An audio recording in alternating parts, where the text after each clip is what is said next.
नमस्कार सर, आपको गणतंत्र दिवस की हार्दिक शुभकामनाएं। आपको भी अंजू जी और दर्शकों को भी आपको नमस्कार, दर्शकों को भी नमस्कार। सर, दो खानदानी पार्टियों में घमासान मचा हुआ है।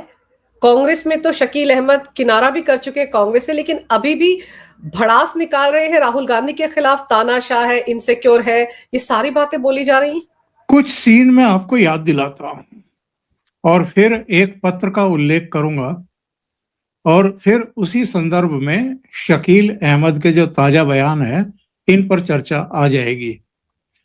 शुरू में जब राहुल गांधी को सोनिया गांधी ने आगे किया था तो कुछ सीनियर नेताओं को जिम्मेदारी सौंपी थी कि जब ये मीडिया के सामने जाया करें तो आप लोग साई की तरह इनके साथ रहो और कोई सवाल अगर पूछा जाए तो हल्का सा इनको हिंट दें ताकि जवाब तो यही दें, हाईलाइट तो यही हो, मीडिया में छाए तो यही, पर वो पॉलिटिकली इनकरेक्ट ना हो जाए। तो आपने और बहुत सारे दर्शकों ने देखा होगा कि जब राहुल गांधी मीडिया के सामने आते थे तो उनके ठीक पीछे कान के पास किस किस के मुंह होते थे। उनमें गुलाम नबी आजाद हुआ करते थे, उनमें ज्योतिरादित्य सिंधिया हुआ करते थे, जयराम रमेश और रणदीप सुरजेवाला। जयराम रमेश बाद में आए, रणदीप सुरजेवाला पहले थे। तो 3-4 लोग हमेशा साई की तरह राहुल गांधी के साथ रहते थे और वो उनके कान में फुसफुसाते थे कुछ चीजों को लेकर के और फिर राहुल गांधी कैमरों पर बोलते थे। वो सारी चीजें टेलीविजन चैनलों के जरिए पूरे देश ने और विदेश ने देखी हैं कि राहुल गांधी अपने से 4 शब्द नहीं बोल सकते, 4 सेंटेंस नहीं बोल सकते, उनको दूसरों के सहारे लेने पड़ते हैं। अब जाहिर है वो बातें बहुत दूर दूर तक जाती हैं कि कौन कौन इनके गुरु बने हुए हैं। अंजू जी, जरा अब दिमाग पर जोर देकर के हम सोचें कि वो जो सलाहकार थे, कैमरे इनके पीछे खड़े होकर के सलाह देते थे, उनमें से कोई है क्या आजकल राहुल गांधी के आसपास? देखिए, गुलाम नबी आजाद को विदा कर चुके, ये फना कर चुके, ज्योतिरादित्य सिंधिया को अपने से दूर कर चुके, रणदीप सुरजेवाला को हटा करके जयराम रमेश को ले आए और बाकी भी जो मुंडी आगे करके राहुल गांधी को सलाहें देते थे, जिनकी वजह से राहुल गांधी को बदनामी उठानी पड़ी शुरू में कि साहब ये तो बिना सलाहकारों की मदद के 4 सेंटेंस नहीं बोल पाते, उन सबको इन्होंने कांग्रेस से निकाल बाहर किया या अलग थलग कर दिया पूरी तरीके से। जो शकील अहमद कह रहे हैं कि इनसिक्योर हैं, कद्दावर और ज्ञानी और वरिष्ठ लोगों से घबराते हैं, उनके साय से भी घबराते हैं, तो एक तो यहां आकर के वो बात सिद्ध होती है। नंबर 2, इनको 2 मौके मिले थे, बल्कि 3 मौके मिले थे जब ये बहुत कुछ सीख सकते थे, यानी ट्रेनिंग ले सकते थे, ट्रेंड हो सकते थे। एक मौका था जब मनमोहन सिंह प्रधानमंत्री हुआ करते थे और उन्होंने ऑन कैमरा राहुल गांधी को आमंत्रित किया था अपनी कैबिनेट में शामिल होने के लिए, तो ये उस समय कैबिनेट मंत्री बन जाते। इंदिरा गांधी भी तो कैबिनेट मंत्री बनी थी लाल बहादुर शास्त्री की गवर्नमेंट में, तो उन्होंने बहुत कुछ सीखा था कैबिनेट मंत्री बन करके। इनको क्या परेशानी थी, लेकिन इन्होंने वो पद ऑफर जो किया गया था वो एक्सेप्ट नहीं किया। ये तो सीधे प्रधानमंत्री पैदा होते हैं और प्रधानमंत्री ही बनते हैं उनके अनुसार। तो वो किसी मनमोहन सिंह, जिनको इन्होंने ही बनाया था और जो कठपुतली के रूप में याद किए जाते हैं सोनिया गांधी के, 10 जनपद के ताबेदार माने जाते हैं, उनकी कैबिनेट में ये कैसे शामिल हो सकते थे? इनकी नाक नीची हो जाती उससे।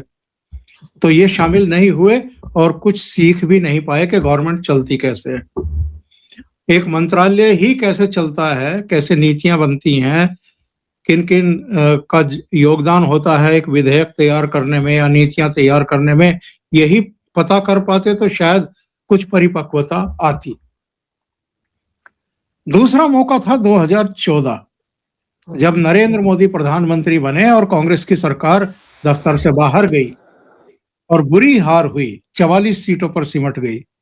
उस समय भी ये मल्लिकार्जुन खड़गे को संसदीय दल का नेता बनाने के बजाय लोकसभा में खुद संसदीय दल का नेता बनकर के तैयारियां करते, जो अलग अलग विषयों पर चर्चाएं होती हैं, हस्तक्षेप होते हैं, स्थगन प्रस्ताव लाए जाते हैं, उनकी तैयारी करते।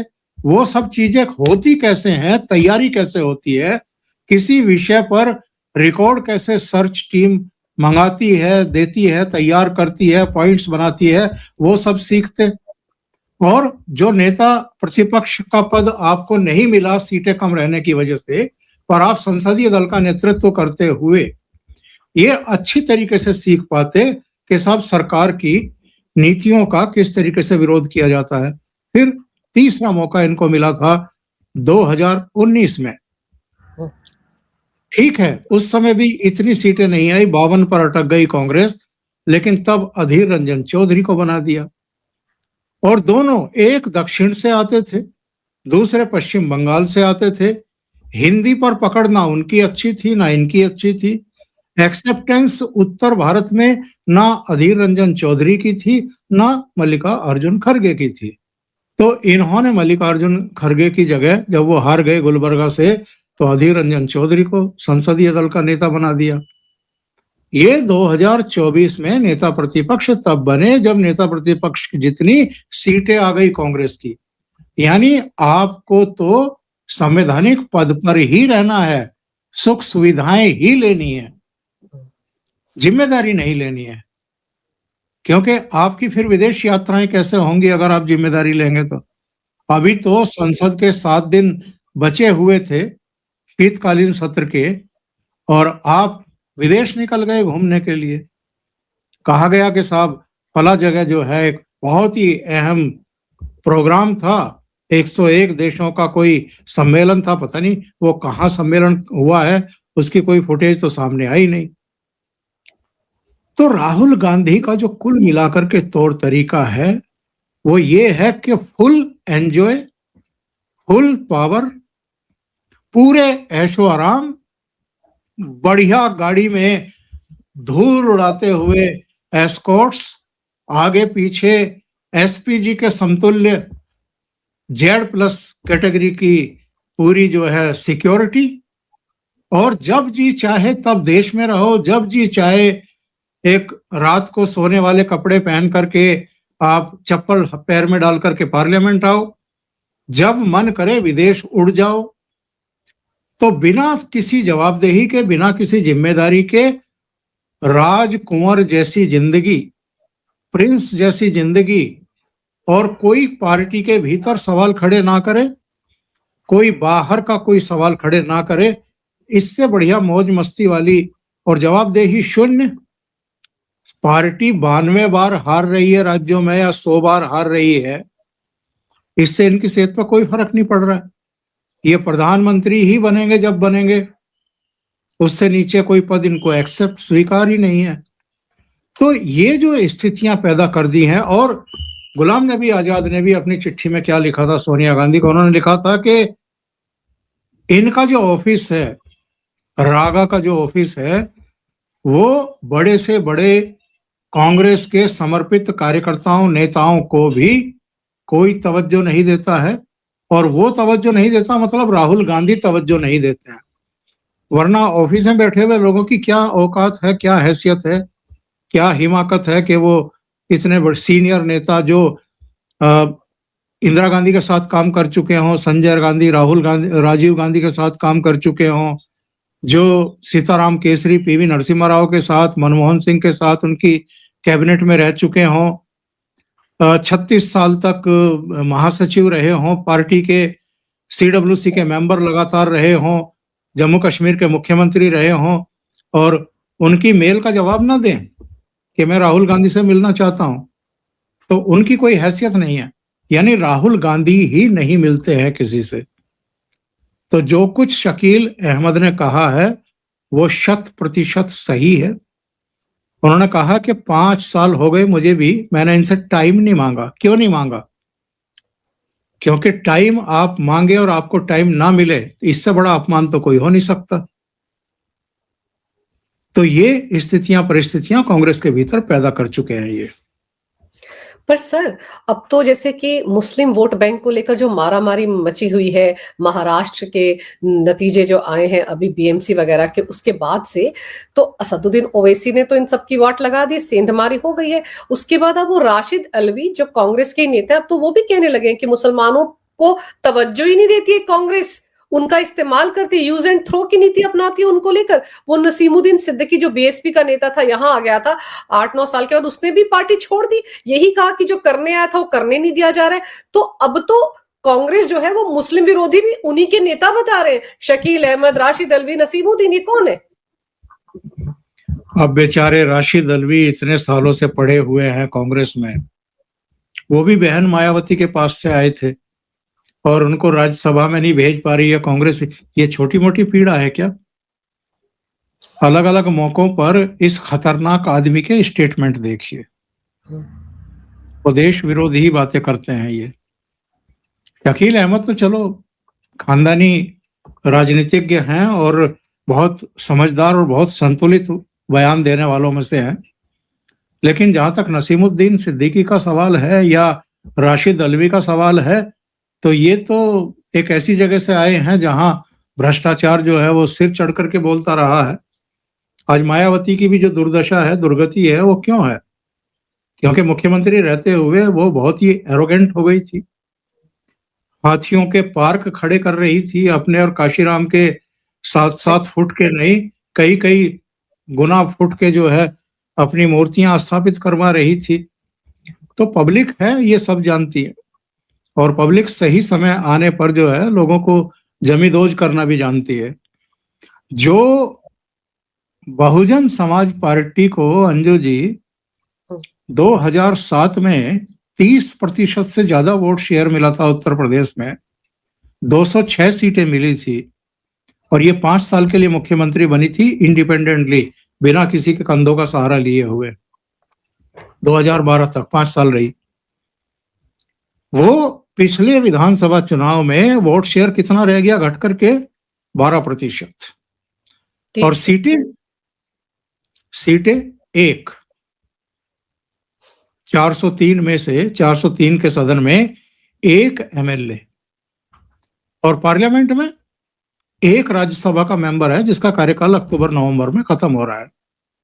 यानी संसद में भी एक इनका कोई सदस्य नहीं बचेगा, और विधानसभा में एक बैठा हुआ है, वो भी कब भाग जाए कुछ पता नहीं। तो ये हालात क्यों पैदा हुए? क्योंकि आपको सिर्फ अपना जन्मदिन की जो तिथि है वो महत्वपूर्ण लगने लगी है। बाकी कोई कांड हो जाए, कोई समस्या हो जाए, बड़ी से बड़ी घटना हो जाए, आप कभी प्रेस कॉन्फ्रेंस भी करना मुनासिब नहीं समझते। लोगों के बीच जाने की तो बात ही छोड़ दीजिए, या उनको लेकर के आंदोलन के लिए अपनी लीडरशिप को, चलो अपने अपने भाई के बेटे को ही भेज दो आंदोलन के लिए, आप मत जाओ। आपकी अगर इतनी उम्र हो गई है, आप अगर पूरी तरह स्वस्थ नहीं है, तो आपने क्या सेकंड कोई लीडरशिप लाइन खड़ी करी है क्या? भारतीय जनता पार्टी तो अब तीसरी पीढ़ी भी तैयार कर रही है, दूसरी पीढ़ी को अब नेतृत्व दिया जा रहा धीरे धीरे करके। भाई नवीन नितिन को आप लेकर के आए, नितिन नवीन को बिहार से, 45 साल की उम्र बीजेपी की और 45 की ही उनकी है, तो आपने उनको बीजेपी का राष्ट्रीय अध्यक्ष बना दिया। तो हर जगह नए नेतृत्व को बीजेपी आगे कर रही है, ये लोग नहीं कर रहे हैं। कांग्रेस अगर राहुल गांधी को ही नया नेतृत्व समझ रही है तो फिर तो भगवान ही मालिक है।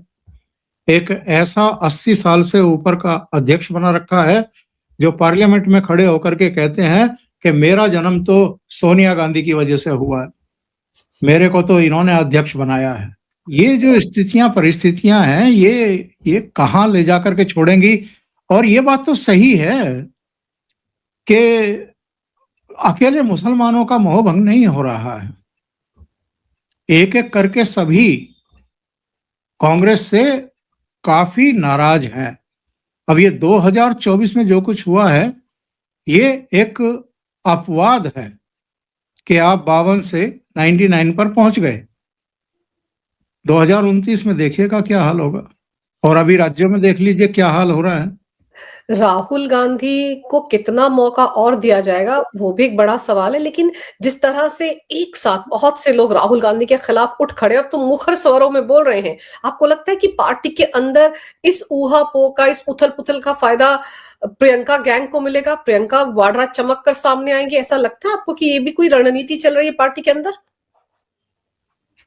लगता नहीं।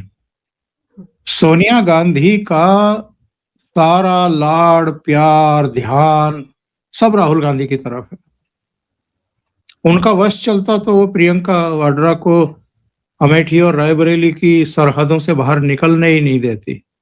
और राहुल गांधी के जीजा जी बार बार कैमरों पर आकर के उछलते हैं कि बड़ी भारी डिमांड है कि रॉबर्ट वाड्रा को सामने लेकर के आओ, और मेरी तो उम्र ही निकल गई है इंतजार करते करते। इसी तरीके से प्रियंका वाड्रा को भी ये शिकायत थी कि मैं कब तक दूसरों को ही चुनाव लड़वाती रहूंगी। मैं अपनी मम्मी को लड़वाती रही, फिर भैया को लड़वाती रही, तो मेरा जीवन यात्रा, मेरी राजनीतिक जीवन यात्रा कब शुरू होगी? पार्लियामेंट से। और देखिए खटपट चल रही है दोनों में। इससे पता लगता है कि जब उत्तर प्रदेश के नतीजे आए थे 2022 में, और चूंकि बहन को सारे उत्तर प्रदेश की जिम्मेदारी सौंप दी गई थी, लड़की हूं लड़ सकती हूं वाला एनजीओ टाइप जो है एक नारा उछाला था उन्होंने, 40% महिलाओं को टिकट बांट दिए थे। और जब 2-2.5% वोट शेयर बच गया और 2 ही सीटें आई, तो उनको महासचिव तो बने रहने दिया, पर सारे दायित्व उनसे वापस ले लिए गए थे। तो बिना विभाग का जैसे मंत्री होता है ना, तो वो हालत प्रियंका वाड्रा की कर दी थी राहुल गांधी एंड कंपनी ने। अब जाकर के असम के लिए जो स्क्रूटनी कमेटी बनती है, स्क्रूटनी कमेटी, जो आवेदन आते हैं अलग अलग सीटों के लिए 3-3, 4-4 की संख्या में, उनको बैठ करके देखना है चश्मा लगा करके कि साहब इनमें काबिल कौन सा है इस सीट पे। और वो काबिल जो एक कैंडिडेट पहचानेंगी प्रियंका वाड्रा, फिर वो सीईसी को भेजेंगी, जो सेंट्रल कमेटी है जो फाइनल नाम डिसाइड करती है। ये हालत जो है परिवार के भीतर भी और कांग्रेस के भीतर भी चल रही है। सर, राहुल गांधी को तो मजदूर बनना है ना, हाथ में गेंती लेकर उसको सिर पे वो बांध के मजदूर बनना है। उसको कहाँ उलझाए हुए है कांग्रेस पार्टी? ये जो रोज नौटंकी होती, कभी मैकेनिक, कभी धान लगाना, कभी चॉकलेट बनाना, कभी कुली बन जाना, सर उनको इसी के लिए छोड़ देना चाहिए कि तुम यही करो। एक्चुअल में ये जो आज की तारीख में देश के प्रधानमंत्री हैं नरेंद्र मोदी जी, इन्होंने देखो कहाँ ला करके पटका है इस परिवार को। 2004 और 2014 10 साल तक इन्हीं की सरकार थी ना। कभी राहुल गांधी देखे किसी ट्रक में बैठ करके ड्राइवर से उसकी समस्या पूछते हुए, या क्लीनर से समस्या पूछते हुए, या सब्जी मंडी में गए हों, वहां सब्जी बेचने वाले से पूछा हो कि भाई तुझे नफा हो रहा है, नुकसान हो रहा है, क्या हो रहा है? या कुलियों से जाके बात की हो, उनका सामान सिर पर ढोया हो उन 10 सालों में? या धान के खेत में कहीं उतरे हों माइक लगा करके, धान रोपते हुए माइक लगा करके वो फोटो और वीडियो बनवाए हों, ट्रैक्टर पर बैठ गए हों? उन 10 सालों में तो कहीं नहीं दिखाई दिए दोनों भाई बहन। कोई किसी महिला के साथ, चलो गैर कांग्रेसी सरकारों के राज्यों में ही कहीं कुछ हो गया हो, तब दोनों भाई बहन कहीं जाते हुए दिखाई दिए क्या? नहीं दिखाई दिए होंगे, क्योंकि तब तो सत्ता का नशा था ना। तब तो बेधड़क बिना सुरक्षा के बड़े से बड़े हवाई अड्डे पर भी दन दनाते हुए ये दोनों भी, सोनिया गांधी भी और जीजा श्री भी, निकल जाते थे। कोई इनकी स्कैनिंग नहीं होती थी, कोई सुरक्षा नहीं, कुछ नहीं। वीआईपी वीआईपी थे। लेकिन 2014 के बाद क्या हुआ? इनको हवाई जहाज बनना पड़ता है आम आदमी की तरह, इनको बाकायदा गुजरना पड़ता है, जो मशीन लगी होती है स्कैनिंग वाली, सिक्योरिटी चेक से बाकायदा वैसे ही गुजरना पड़ता है। तो इनकी एसपीजी वापस ले ली गई, सारी जितनी इनकी अकड़ थी वो ढीली हो गई। अब तो हालत ये है कि राशिद अल्वी भी आंखें दिखाने लगे। शकील अहमद को भी लग रहा है कि जब मैं राज्यसभा में जा ही नहीं सकता, ये भेज ही नहीं सकते, और लोकसभा या विधानसभा लड़ूं भी तो ये जितवा नहीं सकते, तो यहां रह करके मैं करूंगा क्या? नसीमुद्दीन सिद्दीकी कब तक पड़ा रहेगा इंतजार में कि भाई जो वायदा किया गया था वो वायदा पूरा होगा?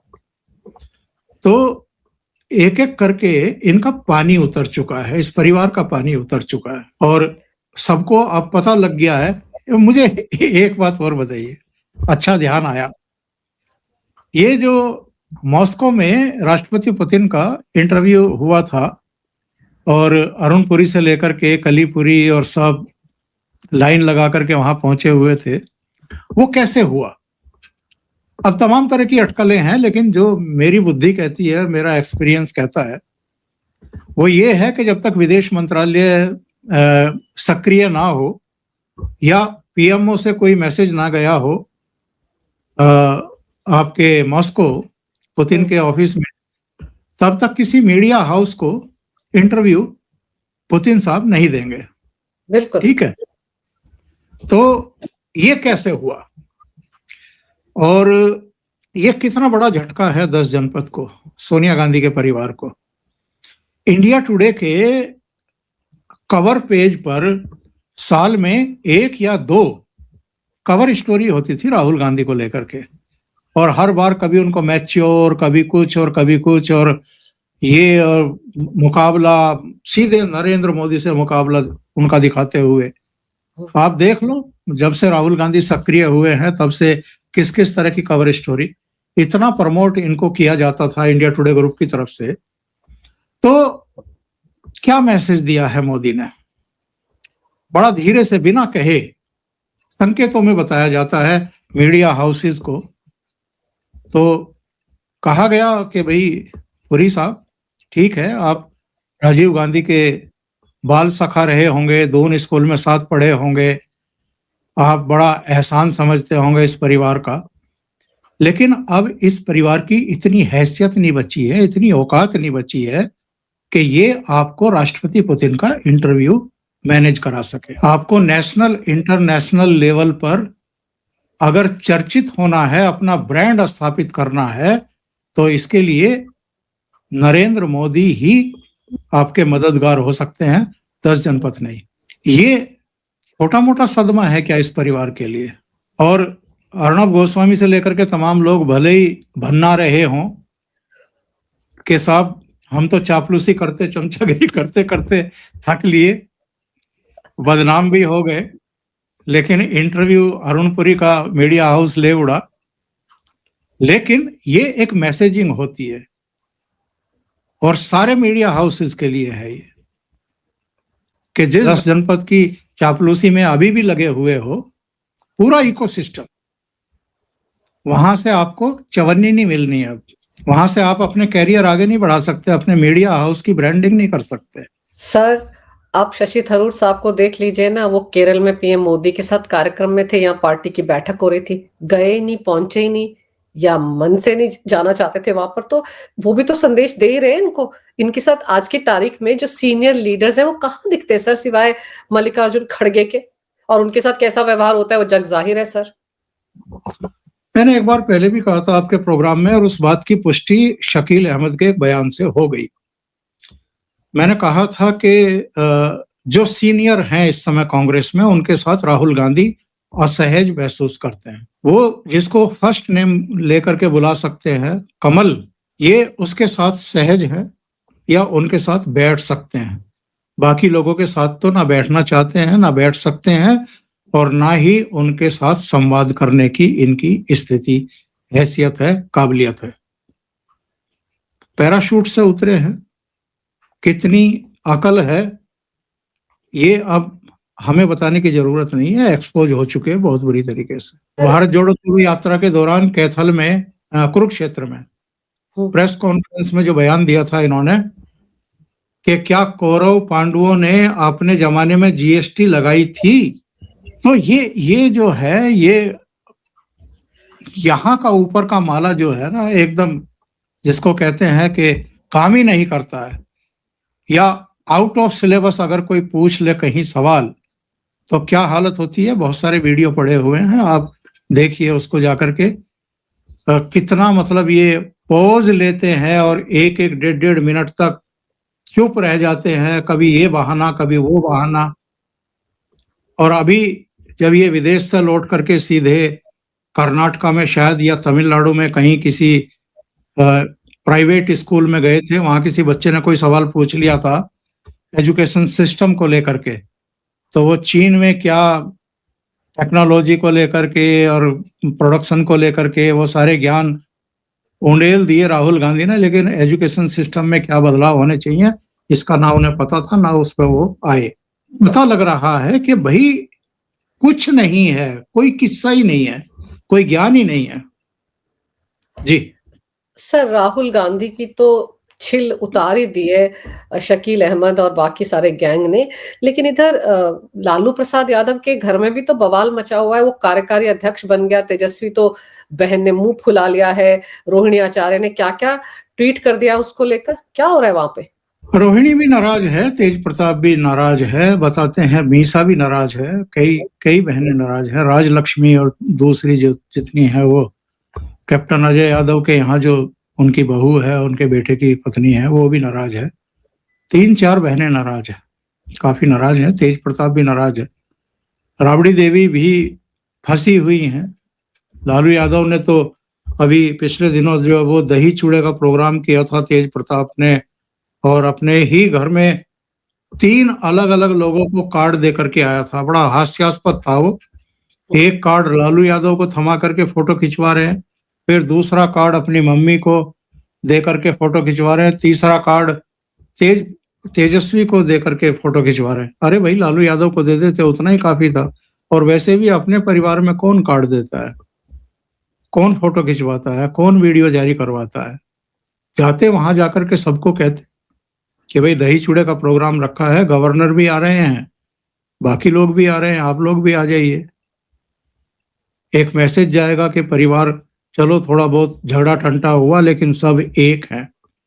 लेकिन वहां तो फोटोग्राफी हो रही थी कार्ड देते हुए, और तेजस्वी फिर भी नहीं गया। और अब तो लालू यादव, अब उसको प्रेशर कह लीजिए या कुछ भी कह लीजिए, लालू यादव ने अब उनको कार्यकारी अध्यक्ष बना दिया तेजस्वी को। तो लालू यादव और राबड़ी देवी की तरफ से तो क्लियर है, वो चाहे दबाव में कर रहे हैं, कुछ भी कर रहे हैं, उनका तो क्लियर ये मानना है कि तेजस्वी ही आरजेडी को अब आगे चलाएंगे। और उनकी उम्र भी हो चली है, अस्वस्थ भी रहते ही हैं। तो तेज प्रताप और तेजस्वी में से किसी को चुनना था। दोनों साथ चलते, दोनों में प्यार मोहब्बत होती, एक दूसरे के प्रति सम्मान और विश्वास होता तो कोई झंझट ही नहीं था। लेकिन झगड़े हो गए, रायता बिखर चुका है, सबको पता चल चुका है। तेज प्रताप अपनी अलग पार्टी बना चुके हैं, अलग लड़ चुके हैं। तो ऐसे में अब इनके सामने रास्ता क्या था? तो यही बचता था कि तेजस्वी को ही पार्टी की कमान सौंपो। सर, तेजस्वी तो कह रहे हैं कि हम हारे नहीं है विधानसभा चुनाव में, हमारा तो समय खराब था।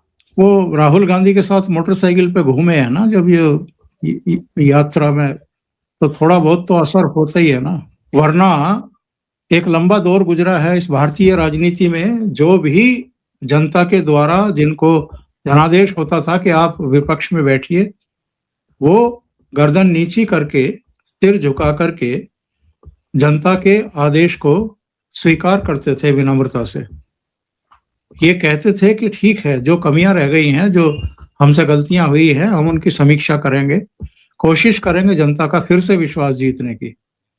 अब बहाने तलाश किए जाते हैं, कभी ईवीएम खराब, कभी मतदाता सूचियों में गड़बड़ी, कभी एसआईआर में फ्रॉड, कभी मुख्य चुनाव आयुक्त और उनके जितने भी कर्मचारी अधिकारी हैं उनको ढूंढ ढूंढ कर कॉलर पकड़ करके खींच के लाएंगे, उनको छोड़ेंगे नहीं, इस तरह की बातें की जाती है। तो किसको बेवकूफ बना रहे हो? नाच ना जाने आंगन टेढ़ा। बिल्कुल सर, जनता की नब्ज पकड़ नहीं पा रहे हैं, पार्टी के अंदर भी नेता मुंह फेर कर बैठ गए हैं। तो अब देखना होगा आने वाले दिनों में राहुल गांधी की राहें किस तरफ आगे बढ़ती हैं। माता जी का तो आशीर्वाद उनके साथ है ही, लेकिन मुझे लगता है जीजा और जीजी दोनों कोई बड़ा खेल करने वाले हैं। हो सकता है उस तरफ इशारा हो। और लालू खानदान में तो सर पहले से भी चलता आ रहा था, आगे भी चलता रहेगा। लेकिन तेज प्रताप के घर जाकर लालू ने कहा था, घर आ जाओ तुम, हम सब साथ हैं। तो पता नहीं उसके बाद क्या परिवार में हुआ होगा। उसके बाद भी अगर तेजस्वी को कमान सौंप दी गई है तो एक मैसेज तेज प्रताप के लिए भी है और बहनों के लिए भी है। सर, आपने समय निकाला, बहुत ही विस्तार से इस विषय पर बड़ी अहम जानकारी मेरे दर्शकों को दी। आपका बहुत बहुत धन्यवाद। नमस्कार। भारत माता की जय। वंदे मातरम। जय हिंद। वंदे मातरम। जय हिंद।